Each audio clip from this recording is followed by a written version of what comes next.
I was also asked to talk to you about something called Group B Strep. So, fancy name for a bacteria that's present in the vagina in about 50% of women. Really common. From a woman's point of view, it really doesn't mean anything. It's there.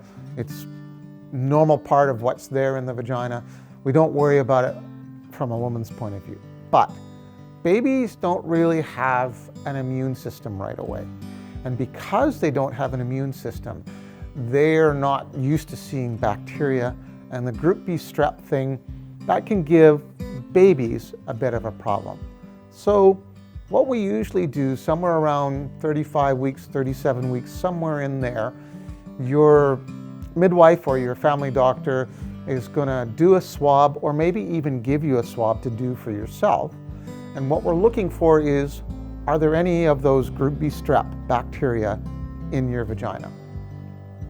We get those cultures back, and basically we decide when you're in and you're in labor whether you should have some penicillin if you had that Group B Strep bacteria. So if the culture comes back positive, we'll start an intravenous, and when you're in labor, in real labor, then we'll give you a couple of doses of penicillin, maybe every 4 to 6 hours, and that just protects the baby from having to deal with any of that bacteria before baby's actually got an immune system and it can deal with that bacteria.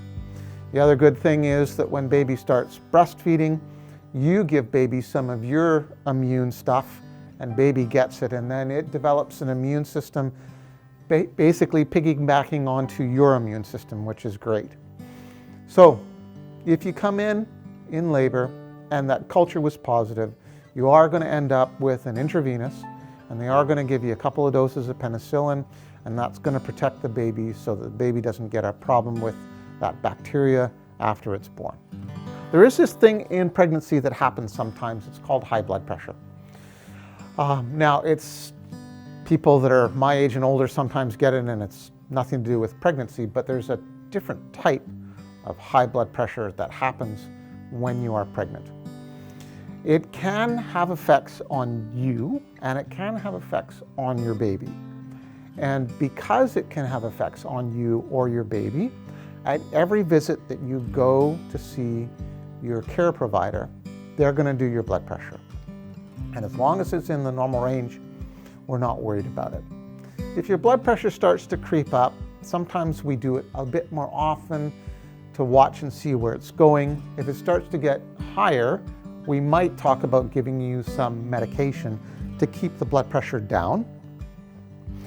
And then if it gets really high, we might even talk about having to deliver you a little bit earlier to avoid the problems that can happen with high blood pressure. Now, if we ignored this, we didn't do anything about it at all, it could cause like even a stroke or something like that. And it could cause baby not to grow as well, or the blood supply going through the placenta and through the cord wouldn't be as good. So that's why we check your blood pressure every time.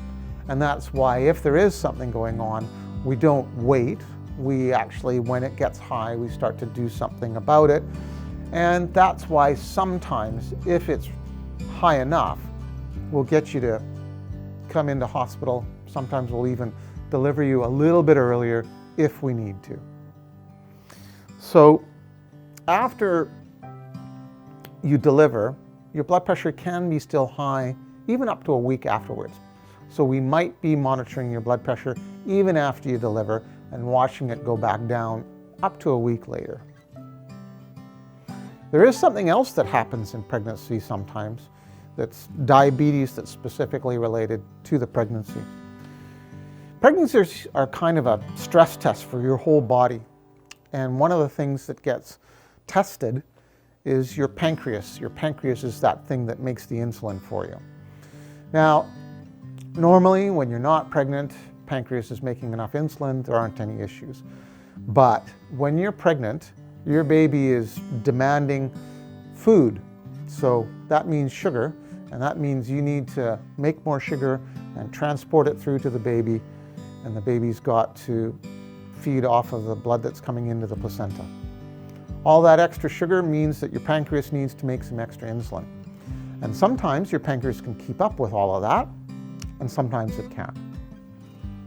We do get you to do a test somewhere between 24 and 28 weeks, and it's this terrible sweet sugar drink thing that pretty much nobody likes. But it does tell us how your pancreas responds to an extra sugar stress. And if you drink that terrible sweet drink and your sugar numbers all stay in the range we want them to stay in, you're going to be fine. The stress of the pregnancy is not going to give you any trouble. If your sugars go up too much after that sweet drink, then we're going to get you back in, talk to you about what happened.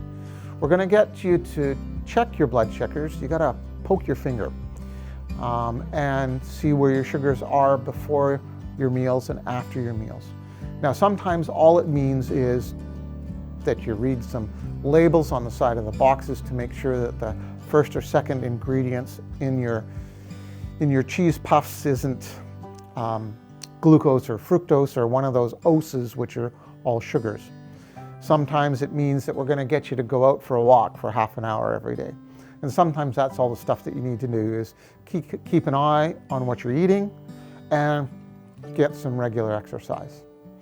If that's not enough, then sometimes we may need to talk to you about adding in some extra insulin above what your pancreas is making so that we can keep up with the amount of sugar that your baby wants so that you don't get extra sugar in you and then baby doesn't have problems.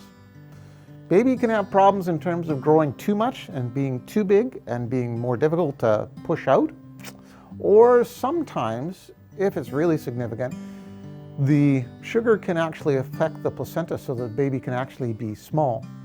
So we're going to want to watch how baby's growing, and we're going to want to do some extra ultrasounds to chart baby's growth and make sure that that looks good. And then we may be actually getting you in to maternity before you're in labor and putting those straps I talked about earlier across your tummy and having a look at the baby's heart rate and making sure that the baby's happy. So we'll do some monitoring type of things to make sure that your baby's doing well. That's basically diabetes in a nutshell. If you have it, you're going to come and see one of the obstetricians like myself, and we're going to walk you through all that sort of stuff. You're going to see a dietitian, you're going to see a diabetic nurse. We're going to get that sorted out for you.